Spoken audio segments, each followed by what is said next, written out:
1976 में एक मजाक के रूप से शुरू हुआ यह सिलसिला अब तक 4 लोगों की मौत का कारण बन चुका था।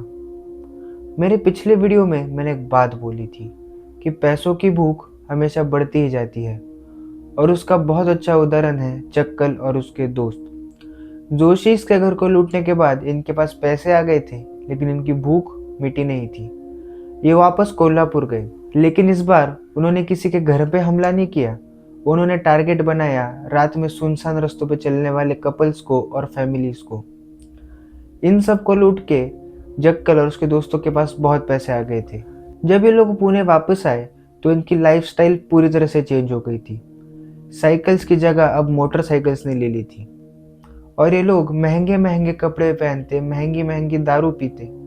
और जब इनसे कोई सवाल करता कि तुम इतने पैसे लाते कहाँ से हो, तो इनके पास जवाब तैयार था, और वो कहते कि हमने खींची हुई फोटोज बहुत अच्छी कीमत पे बिक गई और हमें उससे बहुत पैसे मिले। लेकिन सच कुछ और था। आइए शुरू करते हैं the case of Joshi Abhyankar family.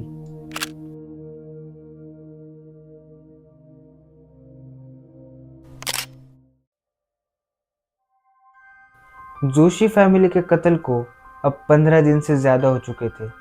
अब जक्कल ने सोचा कि हमें अपना अगला बड़ा शिकार करना चाहिए।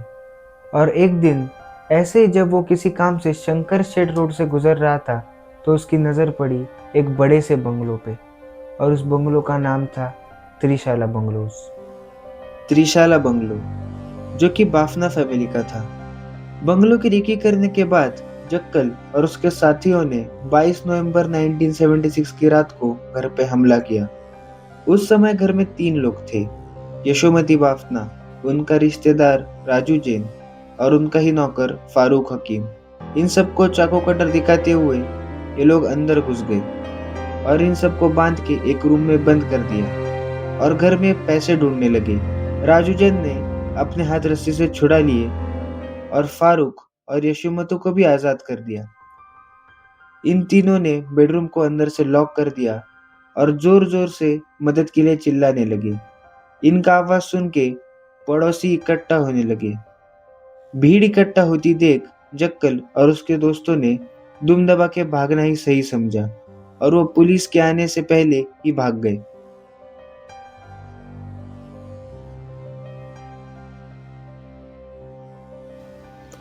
अब इनकी नज़र पड़ी भंडारकर रोड पे बने हुए स्मृति बंगलों में, जो कि अभ्यंकर फैमिली का था। ये घर संस्कृत पंडित काशीनाथ शास्त्री अभ्यंकर का था, जो कि एक बहुत बड़े संस्कृत के स्कॉलर थे।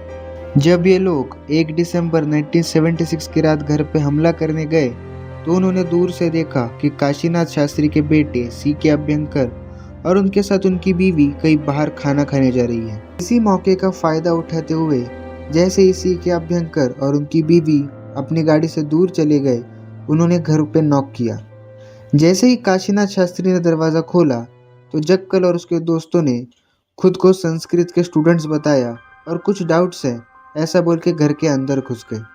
घर के अंदर घुसते ही उन्होंने पहले की तरह सबको नायलॉन की रस्सी से बांध दिया। उस समय घर में थे काशीनाथ शास्त्री अभ्यंकर, उनकी बीवी इंदिराबाई, उनका पोता धनंजय और पोती जुई, और उनकी हाउस हेल्प सखुबाई। सबको बांधने के बाद इन्होंने घर लूटना चालू कर दिया। काशीनाथ और उनकी बीवी से पूछ पूछ के सारे पैसे और गहने लूट लिए। उसके बाद उन्होंने सबको मार दिया सिवाय जुई के। जुई को इन्होंने पूरे कपड़े निकालने को बोला। उससे कपड़े निकलवाने के बाद उन्होंने उससे पूछा कि और कोई कीमती चीज़ होगी तो हमें दे दे।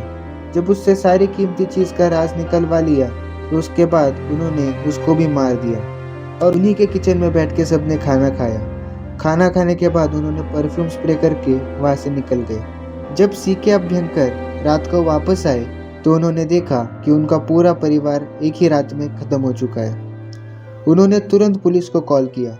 पुलिस ने जब इन्वेस्टिगेशन की, तो उन्होंने उस स्मेल से जल्दी ही इस केस को जोशी केस से लिंक कर दिया। अभ्यंकर फैमिली के मर्डर्स के बाद पुणे में डर फैल चुका था। 2 महीने के अंदर 8 लोगों की जान चली गई थी और पुलिस के हाथ में कोई सुराग नहीं था।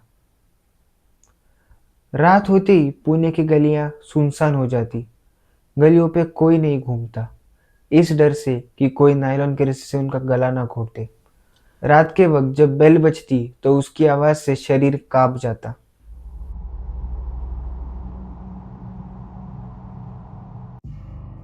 जक्कल का अगला टारगेट बना जयंत गोखले, जो उनका ही कॉलेज सीनियर था।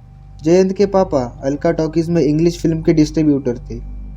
जक्कल ने उनकी ही वजह से कई सस्पेंस क्राइम थ्रिलर मूवीज देखी थी। जयंत के अपने ऊपर बहुत एहसान है, ऐसा जक्कल अक्सर बोला करता था, पर पैसों के सामने दोस्ती हार गई। और 23 मार्च 1977 की रात ये जयंत के घर गए, पर वह जयंत था ही नहीं। वो अपने पेरेंट्स के साथ अलका टॉकीज में किसी काम से गया था। घर में सिर्फ उसका छोटा भाई अनिल था। जब अनिल ने जक्कल की मोटरसाइकिल देखी तो उसने जक्कल से अलका टॉकीज तक लिफ्ट मांगी और जक्कल ने हाँ भी कर दिया। उसने अनिल को बताया कि मुझे अपने पापा की टपरी पे कुछ काम है, तो हम उधर रुकेंगे और थोड़ी देर बाद जाएंगे। लेकिन टपरी में ले जाते ही अनिल का वही हश्र हुआ जो प्रकाश का हुआ था। इन्होंने सिर्फ थ्रिल के लिए अनिल को मार दिया। अनिल को मारने के बाद उसकी डेड बॉडी एक लोहे के सीढ़ी से बांध के रात में मुला मुठा नदी में फेंक दी। बॉडी टम्प करने के बाद ये लोग सतीश गौरी के रूम पे चले गए।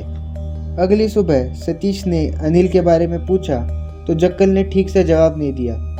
तो सतीश बोला कि बंड गार्डन पुलिस स्टेशन में मेरी पहचान है, तुम वहां जाके अनिल की पूछताछ कर सकते हो।